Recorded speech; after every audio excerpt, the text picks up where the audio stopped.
Last year, or when pigs are raised organically, around 40% of them die because their moms accidentally lay on them and crush them to death. Except this guy's lucky. Unlike the 80 million piglets that died last year because their mom crushed them, this growing problem is costing the average corporate hog farm more than $745,000 a year, and it's costing the entire pork industry more than $8.9 billion every year. With a problem this big, obviously there's a competitor. So our direct competitor is LifeSavior. What they do is they wait for the mom to stand up. They'll blow a gentle breeze underneath of her, which kind of pushes the piglets to the outer edges of the crate. They don't like the breeze. She lays down, the breeze shuts off, and they go back to nursing. It worked. It stopped lay-ons. It was great. But this breeze actually increased disease, and all the piglets that died from this disease offset all the savings the farmers got from the initial lay-on reduction. So we still needed a solution. I'm Matthew Rhoda, the CEO of SwineTech, and in my time as a farrowing manager in Waterloo, Iowa, I was able to personally experience all the pain points farmers faced. And while I was working on the farm, I'd go over to the sows and make sure that they were having their piglets okay. And every single time I would leave, I'd be carrying about 2 5-gallon buckets full of dead pigs. I knew there needed to be a solution. So I went throughout the Midwest and talked to farmers and got into their pork production software, which is extremely hard to do, and got all of their research and found that this is a significant problem, and it's always occurring within the first 2 to 4 days of the piglets' lives. So I gathered a lot of bilingual students, fluent in Chinese, Portuguese, German, French, and Spanish, and went to the World Pork Expo and had face-to-face interviews with over 500 farmers from all over the world, and found that regardless of their size, they were all, or 92% of them were actively seeking for a solution to this problem. We initially thought small farms were our target customer because they care the most and there's the most of them. There's 56,000 small farms in the US. We were wrong. They could not afford this product because they don't operate on a year-round basis. They only farrow a couple times a year, only have piglets a couple times a year. So we said, okay, maybe the farm managers and veterinarians are. So we went to farm managers and veterinarians, asked open-ended questions about whether or not they were like the decision makers within the facilities. And both of them said, with a product this expensive, we cannot make the call. And veterinarians said, this is not typically something we do. All right. So we found that the passionate consumer was really the US corporate owners, the people who are really making a lot of money in this. And they said this is something they significantly want in their facilities. And it's much easier to work with these customers too because they're far more concentrated throughout the Midwest versus a fragmented small farm base, which is all throughout the United States. So I knew the business side, I knew the pig side, I needed some engineers. So I went and found some engineering design students. I found a guy who was a CTO and consultant for the Pentagon and NASA, and we went together and really dove into this problem. Our assumption was that we could condition a sow to stand up and let her off of her piglet to let it run out and let it live. We also assumed that there were a lot of regulations. We assumed this would be very expensive, and we assumed that farmers would spend a lot of time trying to fix this problem. Well, we were right in the fact that we can condition them. 94% of the time we can. But luckily for us, there's not many regulations, and it was free for us to run all these trials. So heck yeah, that was great.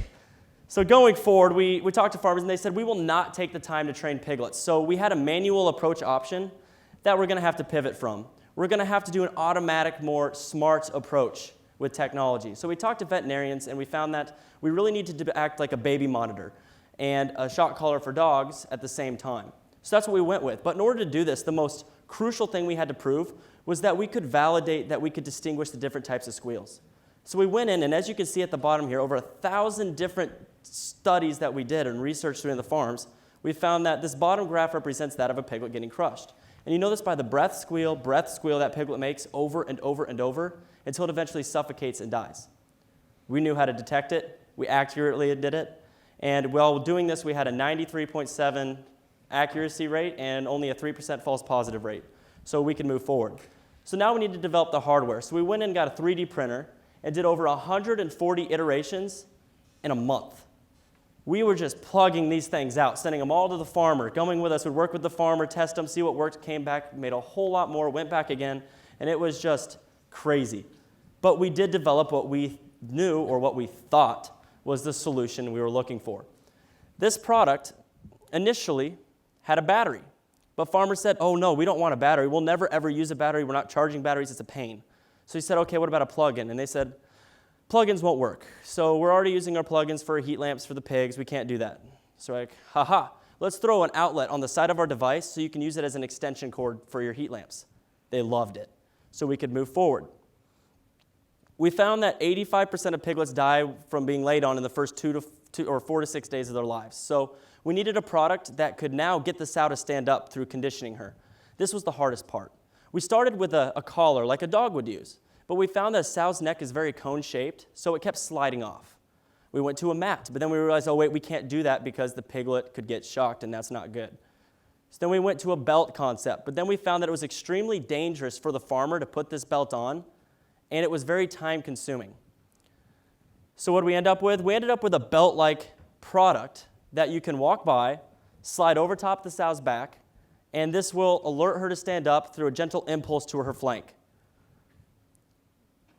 Farmers then came to us and said, so far you've delivered on everything we've asked for, so could you incorporate all of this data into our pork production software so that we can see our sow's health analysis real time? And we said, yeah, there's an app for that. Essentially the Fitbit for pigs. We can tell a farmer if their sows are sick, when they're about to have their babies, if they're eating properly, are they standing up enough to reduce ulcers actually for pigs, and at the same time, whether or not they're milking their piglets properly. So going forward, this was our product. We had the central monitoring device, a belt that would alert the sow to stand up, and the software that would tell the farmer in real time what's going on. This is our product in action. It works. 5 seconds go by, we alert the sow to stand up, and saved that piglet's life. Saved that farmer just over $50 right there.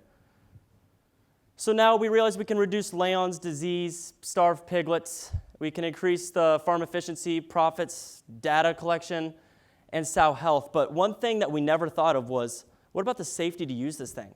Workers' comp, we can't really go around that. We need something that's safe for the farmers.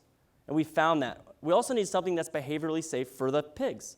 And we found that. It was a great collection of data that led us to the perfect solution. So right now we're looking at the customer relationship side. What's the best way to engage the customer? And everybody goes through trade shows, expos, and fairs.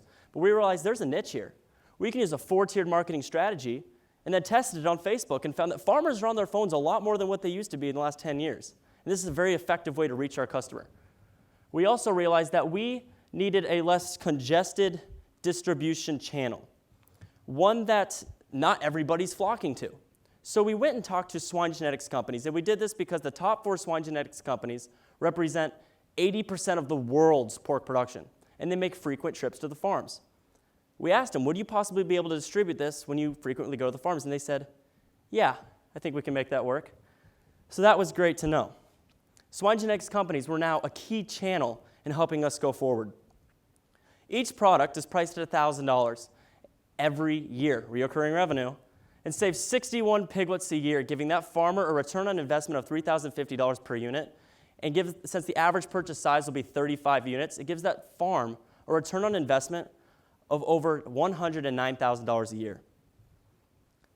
Our goal is to hit 14% of the U.S. pork industry in the next 5 years. So it would be just over $56 million in revenue for SwineTech, or in sales. But 14% of the U.S. pork industry is only 1.4% of the world's pork industry. And we have connections to China that could really help us scale rapidly if we can prove this product's efficacy. So we found a huge pain point, went out and validated it for a fairly cheap way. Realized that we have a disruptive distribution channel, a disruptive marketing strategy, and we have a high barrier to entry because we are in patent pending phase right now. But really, reoccurring revenue is the biggest deal. This data collection, when we look ahead, we can see this could be worth $1 billion to our company, just all this data. And why is that? Because it's worth over $3.7 billion for the pork producer. But why is it worth $3.7 billion to the producer? It's because they're losing 22.4 billion pounds of pork every year. This is not only affecting the producer, it's affecting the meatpacking plant, it's affecting every store that sells pork. We are supported by a lot of important people, and surprisingly, we're even supported by PETA, which wasn't easy. But I ask for your guys' support in helping us change the way we look at farming forever. So we are SwineTech, and we are enabling farmers to feed the world. Thank you.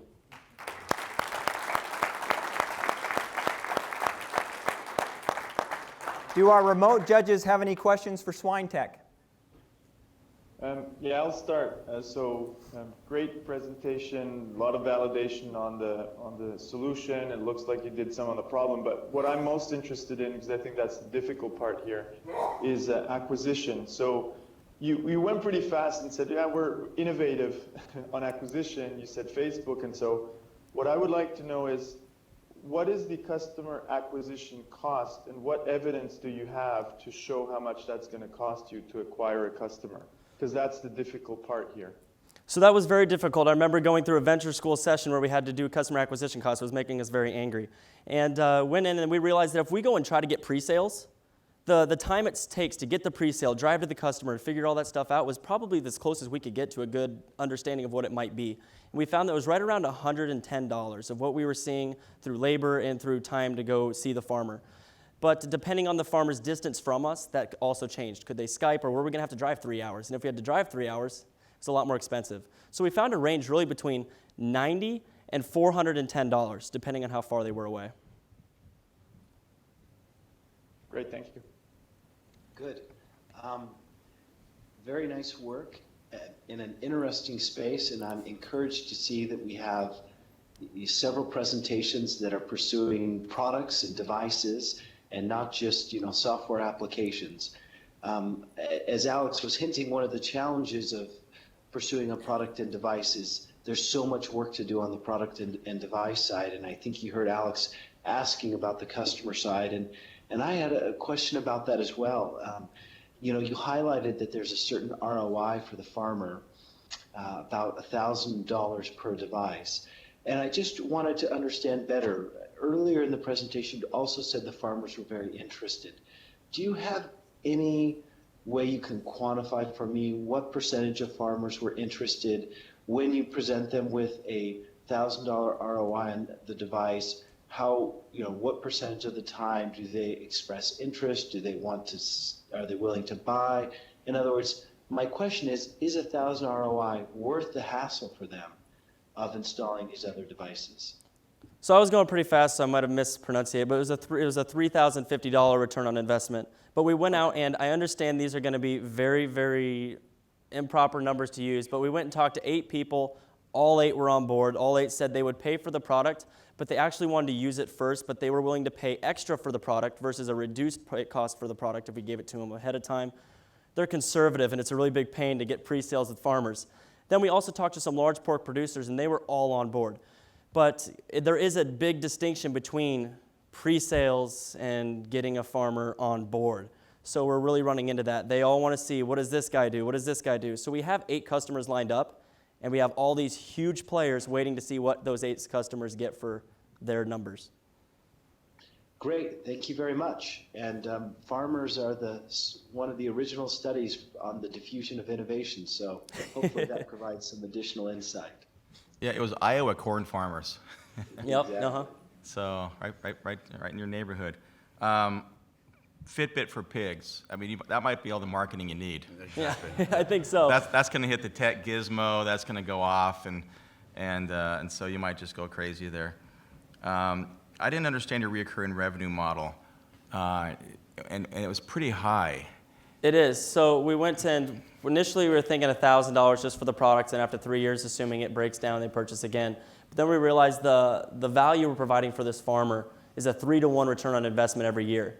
But if they don't purchase it, it's a 4-to-1. So we were like, we can charge them. When we talked to them and asked, would you be interested in a subscription-based kind of fee where we would cover all the maintenance or resend you new belts if they broke? And they said that this is something they really liked, and even if there were leasing and financing strategies, which we really talked to US Bank about and validated that's a possibility. So we realized we could charge more, and it was always advised never underprice your product, always overprice it, because it's harder to raise the price of a product versus lowering it, it's easier to lower a price than what it is to raise it on your consumers. So try not to undervalue ourselves. So I have a clarifying question and then a follow-up question here. So you had mentioned that you'd spoken to 8 farmers, but I believe early on you had mentioned that farmers had told you that the price was too high and that they weren't willing, and so you were planning on going to the large U.S. corporate partners. Is that who you spoke to, or those 8 people, are those the individual farmers that are not willing to pay for it? Yeah, so in the pork industry, there's a lot of disparity between, there's not really a middle. There's usually just large and small. So small is anything from 1 to 200 sows, and that wasn't viable. So all these ones we're talking to now have 2,000 to 3,000 sows, Okay. and the big ones have around 125,000 Got it. Okay. that we're going to look into. So the other question I wanted to ask you was in regards to the distribution channel. You had mentioned, you went pretty quick through that, and I just wanted to hear a little bit more about how your partner is so interested in taking this to market. Do you have a rev share deal worked out, or why are they so interested in taking this to market? Because their whole point in swine genetics companies is trying to reduce the amount of piglet death loss that first 21 days, and we're playing a huge part in that. So mostly it's a huge marketing opportunity to get them in the door. And if they already are in the door, they're going to get a good commission on selling our product, and they have all the reputation within the industry. So it's either an easy sell for them, or it gets them into the door to overcome another swine genetics company. Got it. All right. One more? Thank you, SwineTech.